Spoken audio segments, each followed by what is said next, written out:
Welcome, Fred Lil here with a how to use the Lil Envelope A194. It can be used in simple envelope format, flat, but actually it can also be used to make box form. Squish it in and down here onto the table. You'll see that it's popping into a base format there. Then by pushing your thumbs in, you can fold that lip in, then with your fingers on the sides, roll it over to make the finished box article. With any of our products, we use and only pledge to use hot melt peel and seal. 3 times stronger than the double-sided tape you get on bubble mailers. When sealing our products, we always recommend that you use the base of your palm, much like kneading bread. Fold that over, go down like that, and that's all that's needed to give a really tight, good seal. The A194 sits in between our A1 and our A2 and is primarily designed for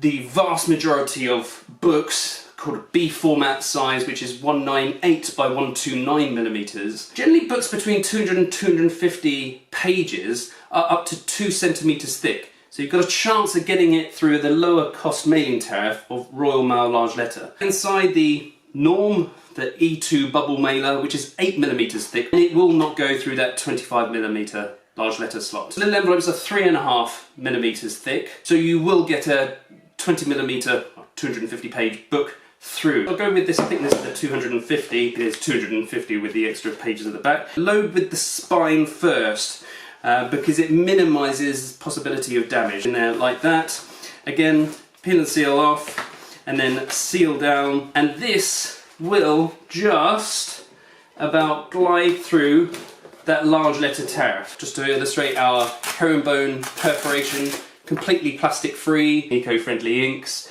fully recycled material, so you can see kind of blemishes in that, and the plastic free logo that goes here. If I go up to the 300 page and 350 page, they'll fit comfortably. I mean, just to illustrate, this is 450 pages. Push the product in there. You see how I've ended up with this kind of tapered edge? That's giving it corrugated corner protection that a bubble mailer will never provide. Thumbs in, insides on the left, and you can make that into complete box format. I put a plea in on all these Lil Envelope videos to just consider stop using these. The only way of recycling them is by separating the layers, separate the paper from the plastic, which isn't easy to do whatsoever. Nobody does this, hence why they're not recycled. It's a big problem, and I'd just consider, as a plea to you, to consider something else, even if it's not a Lil Envelope, just something more sustainable than a bubble mailer. Thanks for watching, mail happy!